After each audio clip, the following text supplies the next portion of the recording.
Lisa Johnson, an 8-year-old with bright eyes and a hopeful smile, stepped onto the yellow school bus for the first time in her new neighborhood. Her mother, Nina, waved goodbye, her heart filled with dreams of a better future for her family. But as the bus doors closed, neither of them could have imagined the sinister journey that lay ahead.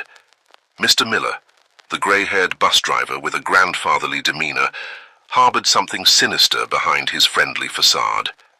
His welcoming smile concealed a dark truth that would soon cast a shadow over young Lisa's life in ways her parents could never have anticipated. As days turned into weeks, Nina's maternal instinct screamed that something was terribly wrong.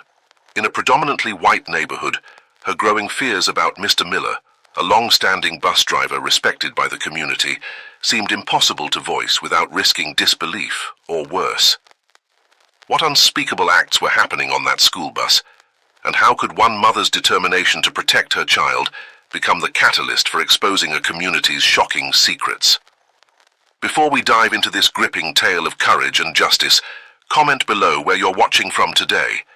And if you enjoy this shocking story, don't forget to subscribe. The warm summer breeze rustled through the leaves of the giant oak tree in front of the modest 2-story house. A moving truck rumbled away down the quiet suburban street, leaving behind a family of 3 standing on their new front lawn.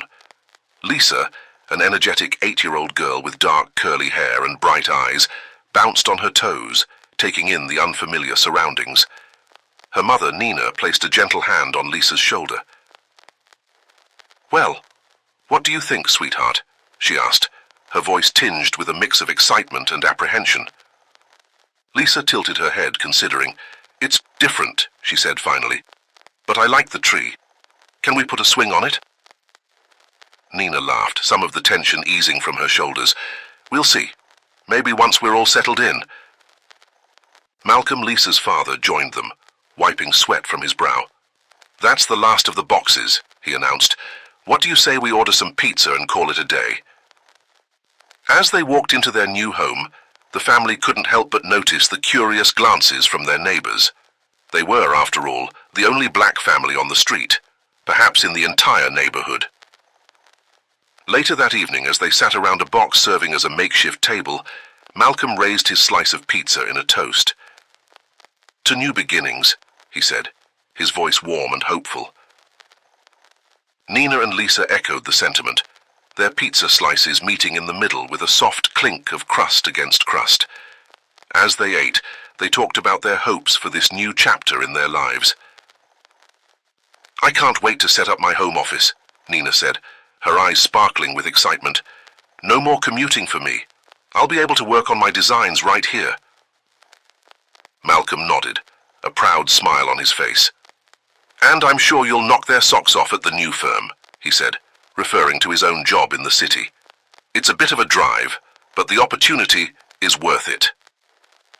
Lisa piped up, her mouth full of cheese and pepperoni. "What about my new school? Do you think I'll make friends?" Nina and Malcolm exchanged a glance, their smiles faltering slightly. "Of course you will, sweetie," Nina assured her. "You're smart, kind, and funny. The other kids will love you." Malcolm added, "Just be yourself, Lisa. That's all you need to do." As the evening wore on, the family continued to chat, their voices filling the empty house with warmth and life. They spoke of their dreams for the future, the adventures they might have, and the memories they would create in this new place. But beneath the excitement, there was an undercurrent of uncertainty. They were venturing into unknown territory, a predominantly white neighborhood that might not be as welcoming as they hoped. Nina and Malcolm had discussed this at length before making the move, weighing the opportunities against the potential challenges. "We're doing this for Lisa," Malcolm had said during one of their late-night conversations. "Better schools, safer streets. She deserves every chance we can give her." Nina had agreed, but now as she looked around their new living room, scattered with boxes and unfamiliar shadows, she couldn't help but feel a twinge of anxiety. Would they truly be accepted here? Would Lisa be able to thrive? As if sensing her mother's unease, Lisa snuggled up next to Nina on the couch. "I'm glad we're here together," she said simply, her small hand finding Nina's. Nina squeezed her daughter's hand, feeling a surge of love and protectiveness. "Me too, baby," she whispered. "Me too." The family spent the rest of the evening unpacking essentials and preparing for the next day. Tomorrow would bring new challenges, Malcolm's first day at his new job, and more importantly, Lisa's first day at her new school. As Nina tucked Lisa into bed that night, in a room still cluttered with boxes, she paused to smooth her daughter's hair. "Are you excited about tomorrow?" she asked. Lisa nodded, her eyes wide. "A little nervous too," she admitted. "That's okay," Nina reassured her. "It's normal to feel nervous about new things, but remember, you're brave and strong. You've got this." Lisa smiled, her fears seeming to melt away under her mother's loving gaze. "Thanks, Mum. I love you." "I love you too, sweetheart. Sweet dreams." As Nina closed Lisa's door, she leaned against the wall for a moment, taking a deep breath. She hoped with all her heart that tomorrow would be the start of something wonderful for all of them, especially for Lisa. In their own bedroom, Nina found Malcolm already in bed, his brow furrowed as he scrolled through his phone. "Checking the route to work again?" she asked, climbing in beside him. He nodded, putting the phone aside. "Want to make sure I don't get lost on my first day," he said with a chuckle. Then, more seriously, "How's Lisa?" "Nervous, but excited," Nina replied. "I think she'll be okay." Malcolm wrapped an arm around her, pulling her close. "And how are you?" Nina sighed, nestling into his embrace. "The same, I guess, nervous but excited." She paused, then added softly, "I hope we made the right decision, Malcolm." "We did," he said firmly. "It might not be easy at first, but we're together. We can handle anything as long as we have each other." As they drifted off to sleep, the house settled around them, creaking and sighing as if adjusting to its new occupants. Outside, the stars twinkled over their new neighborhood, holding the promise of a fresh start and the potential for both challenges and triumphs in the days to come. The early morning sun cast long shadows across the driveway as Nina and Malcolm stood with Lisa, waiting for the school bus. Lisa clutched her new backpack tightly, her eyes darting up and down the street. "You've got your lunch?" Nina asked, smoothing Lisa's hair for the umpteenth time. Lisa nodded, patting her backpack. "And my notebook and pencils and—" "You're all set, champ," Malcolm interrupted gently, kneeling down to Lisa's level. "Remember what we talked about?" Lisa's face grew serious as she recited, "Be myself, be kind, and if anything makes me uncomfortable, tell a teacher or you guys right away." Malcolm smiled, giving her a quick hug. "That's my girl." The distant rumble of an engine caught their attention. As the yellow school bus rounded the corner, Nina felt her heart rate quicken. This was it, the moment they'd been both anticipating and dreading. The bus pulled up, its doors creaking open. The driver, a middle-aged white man with graying hair, looked down at them. For a moment, surprise flickered across his face, quickly replaced by a neutral expression. "Good morning," he said, his tone polite but not particularly warm. "You must be new to the route." Nina nodded, forcing a smile. "Yes, we just moved in. This is Lisa. She'll be riding with you." The driver nodded curtly. "Welcome aboard, Lisa. I'm Mr. Miller." Lisa hesitated for a moment, looking back at her parents. Nina gave her an encouraging nod, and Malcolm whispered, "You've got this, sweetheart." Taking a deep breath, Lisa climbed the steps. As she disappeared into the bus, Nina and Malcolm caught a glimpse of the other children inside. Most seemed curious, a few smiled, but one or two wore expressions that made Nina's stomach clench. As the bus pulled away, Nina and Malcolm stood hand in hand, watching until it disappeared around the corner. "She'll be fine," Malcolm said, giving Nina's hand a reassuring squeeze, but there was a hint of uncertainty in his voice that matched the worry in Nina's heart. The day seemed to crawl by for Nina. She tried to focus on setting up her home office, but her thoughts kept drifting to Lisa. Was she making friends? Were the teachers kind? Was she feeling out of place? When the time came for Lisa to return, Nina found herself pacing by the window, watching the street.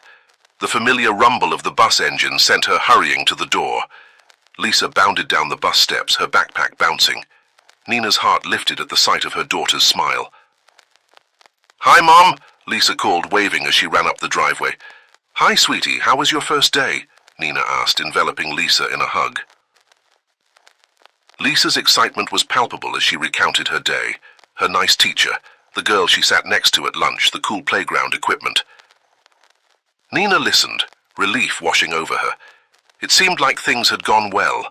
That evening, as the family sat around the dinner table, Lisa continued to share stories from her day. Malcolm, home from his first day at the new job, listened intently, asking questions and laughing at Lisa's animated descriptions. As the conversation lulled, Lisa suddenly said, "Our bus driver is rude." Nina and Malcolm exchanged surprised glances. "What do you mean, honey?" Nina asked carefully. Lisa shrugged, suddenly looking uncomfortable. "He just says mean things sometimes," she mumbled, then quickly changed the subject, asking Malcolm about his new office. Nina caught Malcolm's eye over Lisa's head, seeing her own concern reflected there. But they didn't push it, not wanting to dampen Lisa's otherwise positive first day. Later that night, as Nina and Malcolm got ready for bed, Malcolm brought it up. "What do you think Lisa meant about the bus driver?" Nina sighed, sitting on the edge of the bed. "I don't know, it could be nothing, maybe he's just gruff, but it could be something," Malcolm finished for her. "Should we ask her more about it?" Nina shook her head. "Not yet. Let's give it a few days, see if she mentions anything else. We don't want to make her anxious if it's nothing." Malcolm nodded, but Nina could see the worry lines creasing his forehead. She felt it too, that nagging sense that something wasn't quite right. But for now, all they could do was wait and watch. As they settled into bed, Nina found herself staring at the ceiling, her mind replaying Lisa's words. "He just says mean things sometimes." What kind of mean things and why? The questions swirled in her mind, keeping sleep at bay long into the night. The weeks that followed seemed to settle into a rhythm. Malcolm left early each morning for his long commute to the city, while Nina worked from her newly set-up home office. Lisa continued to ride the bus to and from school, and life in their new home began to feel more normal. But beneath the surface of this new routine, Nina couldn't shake a growing sense of unease. She noticed subtle changes in Lisa's behavior. The bubbly, talkative girl who had excitedly recounted every detail of her first few days at school now gave only brief, non-committal answers when asked about her day. One afternoon, as Nina took a break from her work, she found Lisa sitting by the living room window, staring outside with a distant look in her eyes. "Lisa," Nina called softly, "is everything okay?" Lisa startled slightly, as if pulled from deep thoughts. "Yeah, Mom, I'm fine," she said, but her smile didn't quite reach her eyes. Nina sat down next to her daughter, gently stroking her hair. "You know you can talk to me about anything, right? If something's bothering you at school or with friends or—" She trailed off, hoping Lisa would fill in the blank, but Lisa just nodded, leaning into her mother's touch without saying a word. That evening, while Malcolm worked late, Nina decided to broach the subject again. She sat next to Lisa on the couch, casually asking about her day. When Lisa gave her usual short answers, Nina gently brought up the bus driver comment from weeks ago. "Remember when you mentioned that the bus driver sometimes says mean things?" Nina asked, keeping her tone light. "Has anything like that happened again?" Lisa tensed visibly, her small hands fidgeting with the hem of her shirt. "It's nothing, Mommy," she insisted, but her voice quivered slightly. Nina noticed Lisa's eyes darting around, almost as if she was afraid someone might overhear. The sight made Nina's heart ache. What was her daughter so afraid of? "Lisa, sweetheart," Nina said, cupping Lisa's face gently. "You know you can tell me anything, right? If someone is being mean to you or if you're scared about something, I want to know. I'm here to help you." For a moment, it seemed like Lisa might open up. Her lower lip trembled and tears welled up in her eyes. But then, as quickly as it had appeared, the vulnerability vanished. Lisa pulled away, forcing a smile. "I'm fine, Mum, really. Can I go play in my room now?" Nina nodded, her heart heavy as she watched Lisa hurry away. Something was definitely wrong, but she felt helpless to figure out what it was. When Malcolm finally got home that night, Nina shared her observations as they prepared dinner together. She told him about Lisa's strange behavior, her gut feeling that something was wrong, and her failed attempt to get Lisa to open up. Malcolm listened as he stirred the pasta sauce, his brow furrowed in concentration. When Nina finished, he sighed heavily. "Nina, I think you might be overreacting," he said, his voice tired. "Lisa is just adjusting. It's a big change for all of us." Nina felt a flare of frustration. "But Malcolm, you haven't seen how she's been acting. I really think—" Malcolm cut her off, his voice rising slightly. "I have enough problems at work, Nina. I don't need you bringing this up again. Just let it go. Lisa's fine. Don't make this into something it's not." The kitchen fell silent except for the bubbling of the sauce. Nina turned away, hurt and angry, feeling unsupported and invalidated. Malcolm immediately regretted his outburst, but didn't know how to take back his words. They finished preparing dinner in tense silence. When Lisa joined them at the table, the atmosphere was strained. Lisa looked from one parent to the other, sensing the unspoken tension. "Is everything okay?" she asked hesitantly. "Everything's fine, sweetheart," Malcolm said quickly, forcing a smile. "How was your day?" As Lisa launched into a carefully edited version of her day, Nina pushed her food around her plate, her appetite gone. She caught Malcolm's apologetic glance but couldn't bring herself to meet his eyes. That night, as they lay in bed, backs turned to each other, Nina couldn't sleep. She replayed Lisa's words and actions in her mind, her maternal instinct screaming that something was very wrong. But Malcolm's dismissal of her concerns left her feeling isolated and unsure. What if she was overreacting? What if Lisa was just going through a normal adjustment period? But then why did she have this persistent feeling of dread in the pit of her stomach? Nina tossed and turned, her mind racing. She thought about the bus driver, about Lisa's changing behavior, about the way their daughter seemed to withdraw more each day. There had to be a connection, but what was it? As the first light of dawn began to creep through the curtains, Nina made a decision. If no one else would take her concerns seriously, she would have to find out the truth herself. Tomorrow she would take matters into her own hands. With this resolution, Nina finally drifted into a fitful sleep, unaware of the events that would unfold in the coming days, events that would shake their family to its core and change their lives forever. The next morning dawned grey and overcast, matching Nina's mood as she went through the motions of getting Lisa ready for school. Malcolm had already left for work, the tension from the previous night's argument still hanging in the air. As Lisa climbed onto the bus, Nina watched with a mixture of worry and determination. Today would be different. Today she would find out what was really going on. The moment the bus pulled away, Nina sprang into action. She grabbed her car keys and a light jacket, her heart pounding with a mix of anxiety and determination as she locked the front door behind her. Nina slid into the driver's seat of her car, her hands shaking slightly as she turned the key in the ignition. As she pulled out of the driveway, she caught sight of a neighbor watering her lawn. The woman waved and Nina forced a smile, hoping her actions wouldn't arouse suspicion. She kept a safe distance as she followed the yellow school bus through the winding suburban streets. Her heart raced, and she felt equal parts determined and ridiculous. What if Malcolm was right, and she was overreacting? But what if he was wrong and Lisa was in trouble? The bus made its usual stops, picking up children along the route. Nina noticed something odd. At each stop, Lisa seemed to be the last to board, even when other children were waiting at the same stop. Was this coincidence, or was there more to it? At one point, Nina thought she saw Mr. Miller, the bus driver, say something to Lisa as she climbed the steps.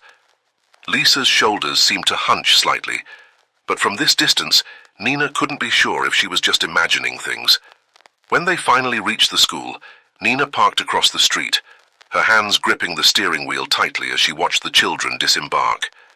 Mr. Miller, his graying hair visible even from this distance, helped the kids off the bus with a smile. When it was Lisa's turn, he even gave her a friendly pat on the shoulder. Nina felt a confusing mix of relief and bewilderment. From what she could see, Mr. Miller seemed perfectly kind and professional. His interaction with Lisa appeared normal, even friendly. So, why did Lisa say he was rude? Why did she seem so uncomfortable talking about him? As she drove home, Nina tried to reconcile what she'd seen with her gut feeling. Maybe she was overreacting. Maybe Lisa was just having trouble adjusting to the new school and neighborhood. But a nagging doubt remained. What if Mr. Miller had noticed her following and changed his behavior? Back at home, Nina tried to focus on her work, but her mind kept drifting back to what she'd witnessed. She couldn't shake the feeling that she was missing something crucial. The pieces of the puzzle were there, but she couldn't quite make them fit together. As the day wore on, Nina's thoughts churned. Should she tell Malcolm about what she'd done? Would he understand her concerns, or would he be angry that she'd gone behind his back? And what about Lisa? Should she confront her daughter directly about what was going on? By the time Lisa returned home from school, Nina had made up her mind. She wouldn't mention her impromptu stakeout to anyone. Not yet. She needed more information before she could act. "How was school today, sweetie?" Nina asked as Lisa walked through the door. Lisa shrugged, her usual response these days. "Fine," she mumbled, heading towards her room. Nina watched her go, her heart heavy. Something was definitely wrong, but what? And how could she help her daughter if Lisa wouldn't open up to her? That night, as the family sat down to dinner, Nina observed Lisa closely. She noticed how her daughter pushed her food around her plate, how she avoided eye contact, how she seemed to shrink into herself when Malcolm asked about her day. After dinner, as Malcolm cleared the table, Nina approached Lisa. "Hey, sweetheart," she said softly. "Want to watch a movie together?" Lisa hesitated for a moment, then nodded. As they settled on the couch, Nina pulled her daughter close. For a while they sat in silence, the glow of the TV washing over them. "You know I love you, right?" Nina said suddenly, her voice barely above a whisper. Lisa looked up at her, surprise in her eyes. "I know, Mom, I love you too." Nina hugged her tighter. "And you know you can tell me anything at all." For a moment, Nina thought she saw a flicker of something. Fear, sadness, in Lisa's eyes, but then it was gone, replaced by a forced smile. "I know, Mom," Lisa said, turning back to the movie. Nina sighed inwardly. She hadn't broken through, not yet, but she wouldn't give up. Something was wrong, and she was determined to find out what it was. She would protect her daughter no matter what. As Lisa drifted off to sleep in her arms, Nina made a silent promise. She would get to the bottom of this, with or without Malcolm's support. She would find out what was really going on with Mr. Miller and the bus rides, and she would make sure her daughter was safe no matter what it took. Little did Nina know that the truth would be far more shocking and heartbreaking than she could have ever imagined. The events of the coming days would test their family in ways they never thought possible, and force them to confront harsh realities about their new life in this seemingly idyllic neighborhood. The following afternoon, Nina found herself at the local park, absently watching Lisa play on the swings. Her mind was still whirling with questions and concerns from the previous day's observations. As she sat there lost in thought, a voice startled her back to reality. "Beautiful day, isn't it?" Nina looked up to see one of her neighbors, a middle-aged white woman she recognized from down the street. The woman smiled warmly, gesturing to the empty space on the bench beside Nina. "Mind if I join you?" Nina nodded, forcing a smile. "Of course not. Please, sit down." As the woman settled beside her, Nina's mind raced. Here was an opportunity, a chance to get another perspective, to see if her concerns were justified, or if she was indeed overreacting, as Malcolm suggested. "I'm Sarah, by the way, the woman said, extending her hand. "I think we're just a few houses down from you." "Nina," she replied, shaking Sarah's hand. "Nice to meet you properly." They chatted amiably for a few minutes about the neighborhood, the weather, and the challenges of moving to a new place. Nina found herself relaxing slightly, grateful for the friendly conversation. Finally, gathering her courage, Nina decided to broach the subject that had been consuming her thoughts. "Sarah," she began hesitantly, "can I ask you something? It's about the school bus driver, Mr. Miller." Sarah's eyebrows raised slightly, but she nodded encouragingly. "Of course. What about him?" Nina took a deep breath, choosing her words carefully. "Lisa, my daughter, she mentioned the bus driver being rude. I've been a little concerned about how he treats the kids. I was wondering if you've heard anything similar from other parents or your own children." The change in Sarah's demeanor was immediate and shocking. Her friendly smile vanished, replaced by a hard, angry expression that made Nina recoil slightly. "How dare you?" Sarah hissed, her voice low but filled with venom. "How dare you accuse Mr. Miller of anything? He's been driving the kids in this neighborhood for decades. He's a good man." Nina was stunned into silence, her mouth opening and closing wordlessly as Sarah continued her tirade. "You just came into this neighborhood, and you're already causing trouble, thinking you're the boss around here," Sarah spat, her face flushed with anger. "If you don't like it, you're free to leave. I think you'd be doing everyone here a favor anyway." The words hit Nina like a physical blow. The thinly veiled racism in Sarah's outburst left her feeling sick to her stomach. She had suspected that not everyone in the neighborhood would be welcoming, but the raw hostility in Sarah's voice was beyond anything she had imagined. I'm sorry," Nina managed to stammer, rising from the bench on shaky legs. "I didn't mean to offend anyone. I was just concerned about my daughter." Sarah stood as well, her eyes cold. "Well, maybe you should teach your daughter to show some respect instead of making up stories about good people." With that, Sarah turned on her heel and stalked away, leaving Nina standing alone, feeling as if the ground had been pulled out from under her feet. Across the playground, Lisa had stopped swinging and was watching the scene with wide, worried eyes. Nina forced herself to smile reassuringly at her daughter, even as her mind reeled from the encounter. As they walked home, hand in hand, Nina's thoughts were in turmoil. Sarah's reaction had been so extreme, so disproportionate to a simple question. Was this how the entire neighborhood felt about them? Were they seen as troublemakers simply for existing here? More importantly, what did this mean for Lisa's situation? If this was how an adult reacted to a mere question about Mr. Miller, how would they respond if Lisa ever came forward with a real complaint? That night, after Lisa had gone to bed, Nina sat alone in the living room, turning the day's events over in her mind. She hadn't told Malcolm about her conversation with Sarah. She couldn't bear to see the "I told you so" look in his eyes if he dismissed her concerns again. But now, more than ever, Nina was convinced that something was deeply wrong. The pieces still didn't fit together, but Sarah's overreaction had only strengthened Nina's resolve to get to the bottom of what was happening. As she finally headed to bed, exhaustion weighing heavily on her, Nina made a decision. She would continue to investigate on her own. She would watch, listen, and gather evidence. And when she had enough to prove that her concerns were valid, she would confront Malcolm, the school, and anyone else who stood in the way of protecting her daughter. Little did Nina know that the truth she sought would come crashing down on their family sooner and more dramatically than she could have ever anticipated.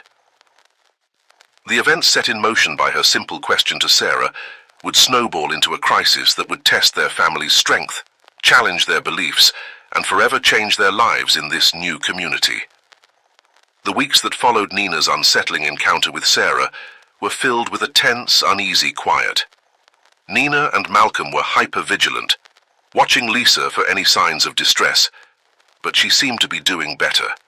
The cloud that had hung over her in recent weeks appeared to be lifting, and she was talking more about school and her new friends. Nina found herself wondering if perhaps her fears had been unfounded after all. Maybe Lisa had just been going through an adjustment period and things were finally settling down. The thought brought both relief and a twinge of guilt. Had she really been on the verge of upending their lives over nothing?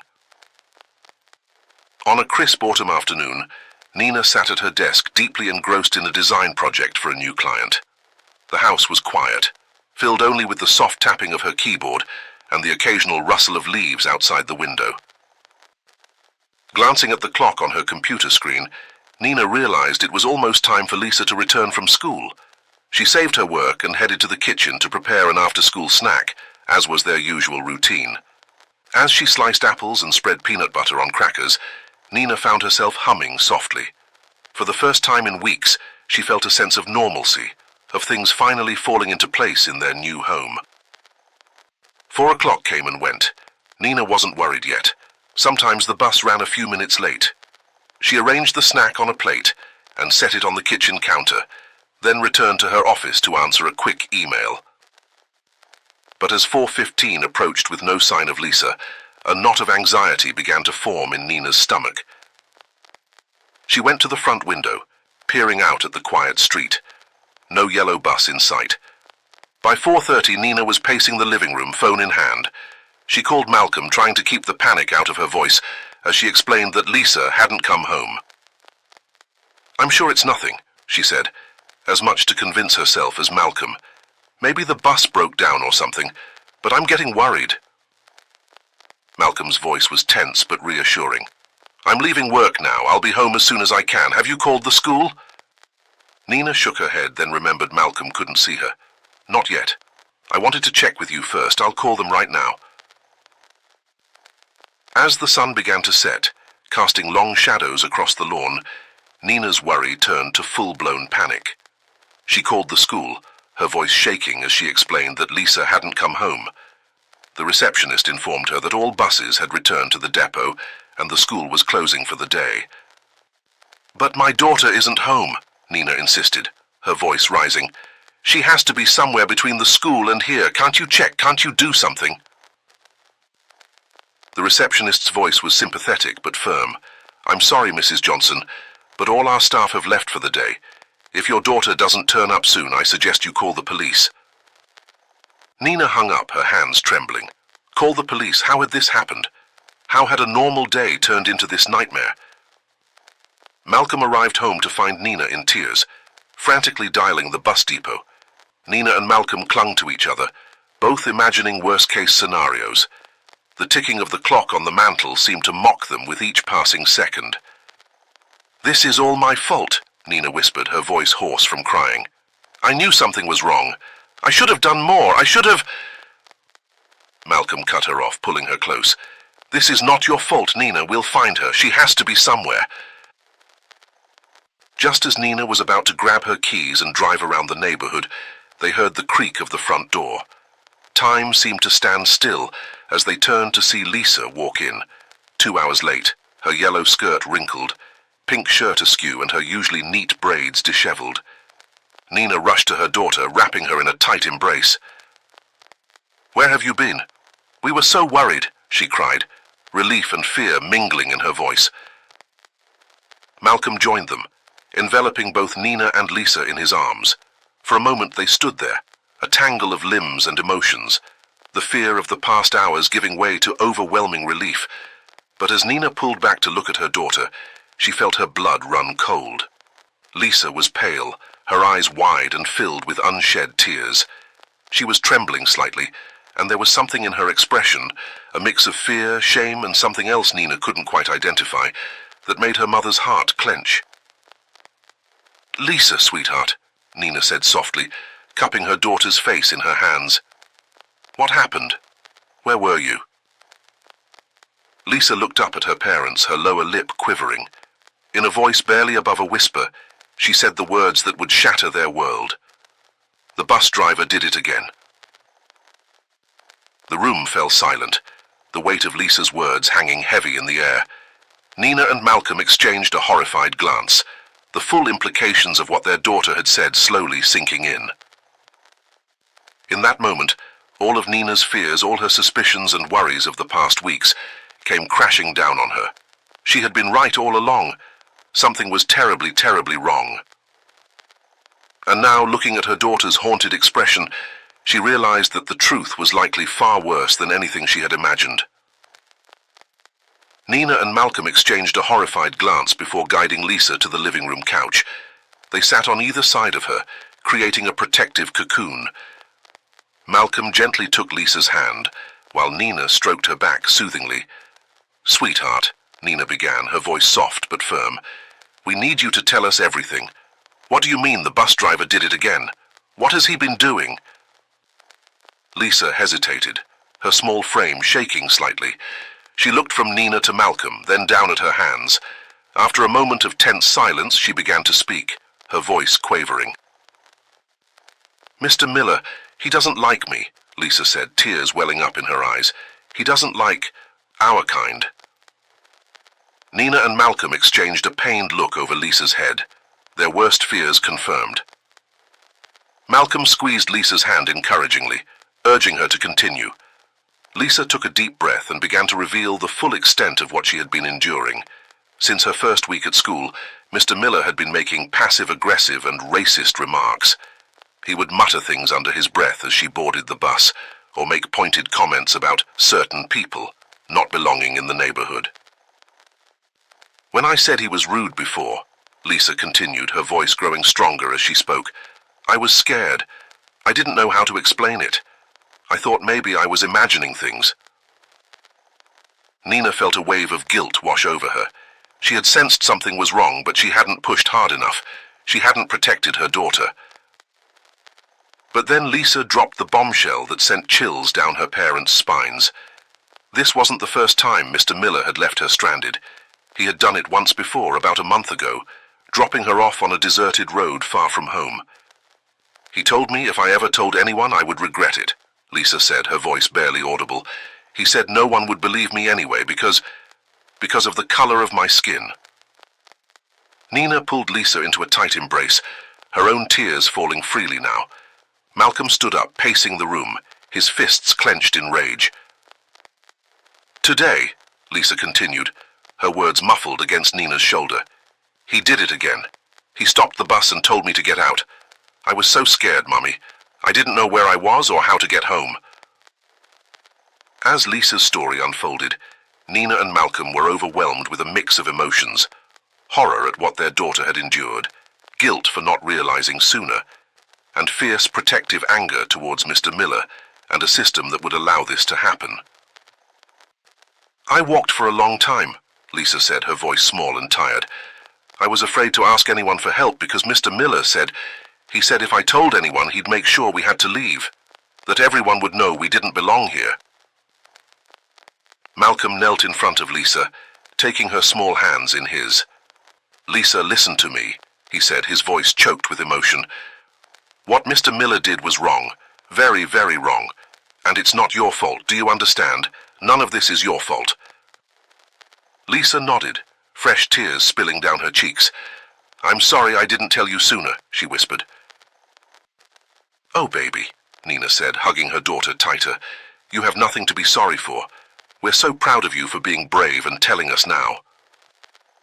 As Lisa's story came to an end, she seemed to deflate, exhausted and emotionally drained. Nina and Malcolm shared a determined look over their daughter's head. They knew what they had to do next. "Lisa," Malcolm said gently, "we need to call the police now.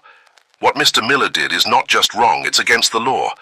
We need to make sure he can't do this to you or any other child ever again." Lisa's eyes widened in fear. "But what if they don't believe me? What if Mr. Miller was right and they think I'm lying?" Nina cupped Lisa's face in her hands, looking directly into her eyes. "We believe you, sweetheart, and we will make them believe you too. We won't let anyone hurt you or scare you ever again. I promise." As Malcolm reached for the phone to call 911, Nina held Lisa close, her mind racing. She thought about Sarah's hostile reaction in the park, about the neighbors who had watched them with suspicion since they moved in. Would the police take them seriously? Would they face more racism and disbelief? But looking at Lisa's tear-stained face, Nina knew they had no choice. They had to fight not just for Lisa, but for every child who might face discrimination and abuse. They had to stand up and make their voices heard, no matter how hard it might be. As the sound of sirens grew closer, Nina steeled herself for the battle ahead. It would be difficult, she knew. They would face skepticism, hostility, and probably more racism, but they would face it together, as a family. And they would not rest until justice was served and Lisa, and every child like her, was safe. The shrill ring of the doorbell cut through the tense atmosphere in the Johnson household. Malcolm, his jaw set with determination, strode to the door and opened it to reveal two police officers, a tall, middle-aged white man and a younger black woman. "Good evening, sir," the male officer said, his voice professional but not unkind. "I'm Officer Thompson, and this is my partner, Officer Brooks. We received a call about a missing child." Malcolm nodded, ushering them inside. "Yes, that was us, but our daughter is home now. However, we have a situation we need to report." As they entered the living room, Nina stood up, still holding Lisa close. The female officer, Brooks, immediately knelt down to Lisa's level. "Hi there," she said softly. "You must be Lisa. I'm glad to see you're safe. Is it okay if we ask you and your parents some questions about what happened today?" Lisa nodded hesitantly, clinging to Nina's hand. Over the next hour, the family recounted the day's events and the ongoing issues with Mr. Miller.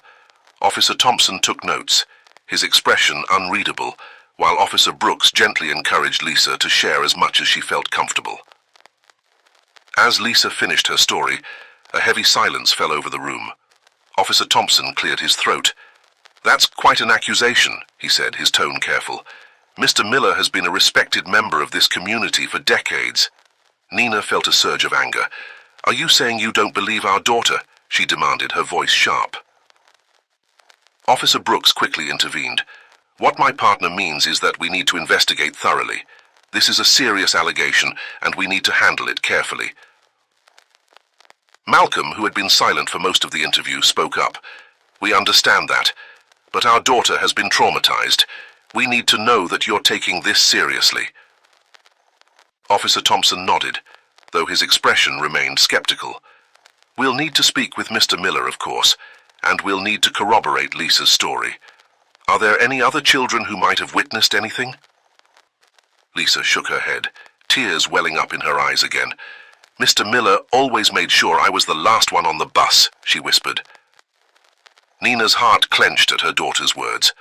How long had this been going on? How had they not noticed? As the officers prepared to leave, Nina made a decision. "We want to go with you," she said firmly. "When you talk to Mr. Miller, we want to be there." Officer Thompson looked uncomfortable. "Ma'am, that's not really protocol." "I don't care about protocol," Nina interrupted. "This is our daughter we're talking about. We need to see this through." After a moment of hesitation, Officer Brooks nodded. "All right. You can come with us, but you'll need to stay in the car while we speak with Mr. Miller." As they drove through the quiet suburban streets, Nina's mind raced. She knew where the bus driver lived, just 2 streets away. The proximity that had once seemed convenient now felt threatening. They pulled up in front of a modest 2-story house, its lawn neatly manicured. Nina felt a surge of anger at the normalcy of it all. How could someone who had caused her daughter so much pain live in such an ordinary place? As promised, Nina and Malcolm stayed in the car with Lisa, while the officers approached the house. Through the window, they watched as Mr. Miller answered the door, his expression changing from confusion to defensiveness as the officers spoke. After what felt like an eternity, the officers returned to the car. Officer Thompson's face was grim. "Mr. Miller denies everything," he said. "Says he's never mistreated any child, let alone singled one out." Nina felt a wave of despair wash over her. Was this how it would end? With their daughter's pain dismissed, her trauma invalidated? But before she could voice her frustration, a commotion caught their attention. A woman was hurrying across the street, waving to get the officers' attention. "Wait," she called out, "I need to talk to you." As the woman approached, Nina recognized her with a start. It was another mother from the neighborhood, one of the few other black families in the area. "I couldn't help overhearing," the woman said, slightly out of breath. "And I need to tell you, this woman is right. We've experienced something similar with our 2 kids. We didn't have the courage to speak up and just decided to drive the kids ourselves, instead of letting them ride with the bus driver." Nina felt a surge of hope. Here finally was the corroboration they needed. She watched as the officer's expressions changed, Officer Thompson's skepticism giving way to concern, Officer Brooks' eyes narrowing with renewed determination. "Ma'am, we're going to need to take an official statement from you," Officer Brooks said. "This changes things significantly." As the woman nodded her agreement, Nina caught her eye. In that moment, a look of understanding passed between them, a shared experience of fear, of wanting to protect their children in a world that didn't always see their worth.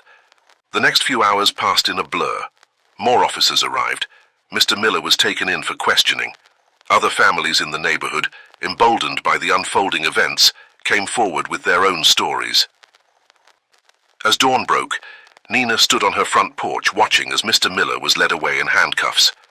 The sight brought a complex mix of emotions, relief, vindication, but also sadness at the reality of the world they lived in. Malcolm joined her, wrapping an arm around her shoulders. "It's over," he said softly. But Nina shook her head. "No," she replied, her voice filled with quiet determination. "It's just beginning.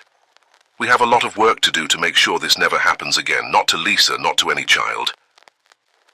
As they turned to go back inside, where Lisa was finally sleeping peacefully, Nina knew that their fight was far from over.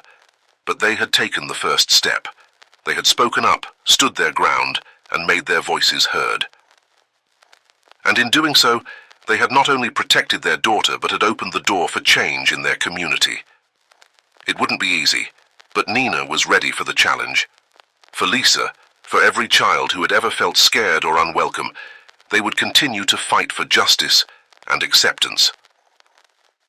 In the days that followed Mr. Miller's arrest, the Johnson family found themselves at the center of a community in turmoil. The story spread quickly, dividing opinions and stirring up long-buried tensions.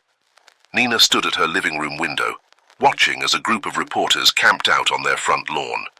The quiet suburban street she had once hoped would be a peaceful haven for her family had become a battleground of sorts. "Mom," Lisa's voice came from behind her, "are those people going to be there all day?" Nina turned, forcing a smile for her daughter. "Don't worry about them, sweetheart. They'll go away soon." But even as she said it, Nina wasn't sure if she believed it herself. The media frenzy had been intense, with local and even some national outlets picking up the story. "Racist bus driver terrorizes black child," the headlines screamed, reducing their painful experience to sensationalized sound bites. Malcolm entered the room, his face etched with worry. "I just got off the phone with the lawyer," he said quietly. "The prosecution is moving forward with the case. They want Lisa to testify." Nina's heart clenched. The thought of her daughter having to relive her trauma in front of a courtroom full of strangers was almost unbearable, but she knew it might be necessary to ensure justice was served. "We'll cross that bridge when we come to it," Nina said, pulling Lisa close. "For now, let's focus on healing." But healing proved to be a complex process, not just for their family, but for the entire community. As more families came forward with their own stories of discrimination and mistreatment, it became clear that Mr. Miller's actions were symptomatic of a deeper systemic problem.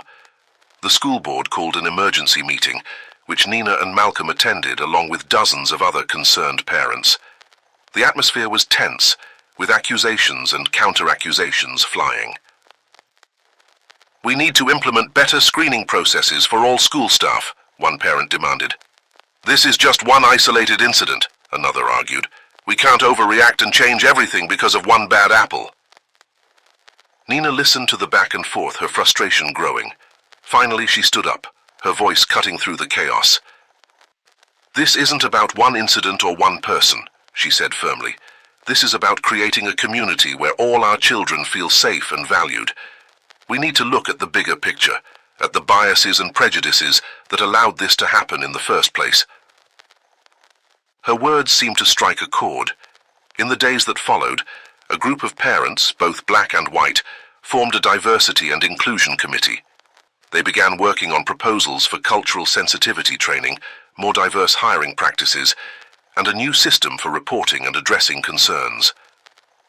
At home, Nina and Malcolm focused on helping Lisa heal.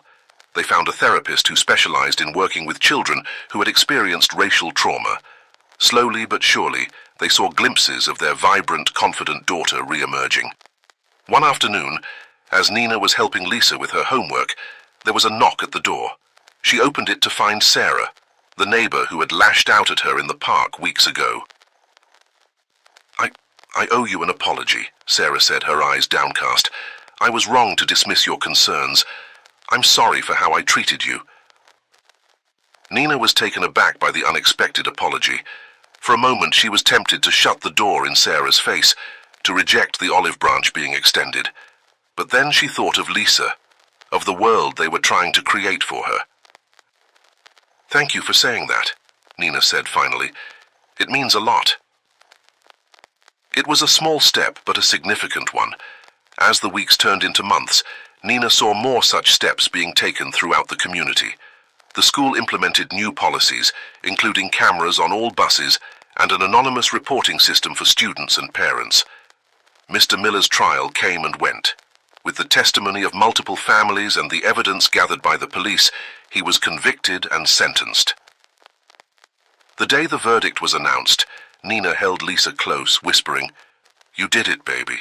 You were so brave and you helped make sure he can't hurt anyone else." Lisa looked up at her mother, a small smile playing on her lips. "We did it, Mom. All of us together." As spring bloomed, bringing new life to the neighborhood, Nina felt a sense of cautious optimism. There was still work to be done, challenges to be faced, but they had chosen to stay, to be part of the change they wanted to see. One sunny afternoon, Nina watched from her porch as Lisa boarded the school bus. The new driver, a kind-faced woman of color, greeted each child with a warm smile. Lisa turned and waved to her mother before taking her seat, chatting animatedly with a diverse group of friends. Nina waved back, her heart full. They had faced darkness and come out the other side. They had turned a painful experience into an opportunity for growth and change. And most importantly, they had shown Lisa, and everyone else, the power of standing up for what's right, no matter how difficult it might be. As the bus pulled away, Nina took a deep breath of the fresh spring air. There would be more challenges ahead, she knew. The work of creating a truly inclusive community was ongoing. But for now, in this moment, she allowed herself to feel hope. Hope for Lisa, hope for their family, and hope for a future where every child could feel safe, valued, and at home. Thank you for joining us on this journey of courage and transformation. If you were moved by the Johnson family's story as much as we were, I've handpicked another tale that will touch your heart. Please don't miss it. Click here to watch it now.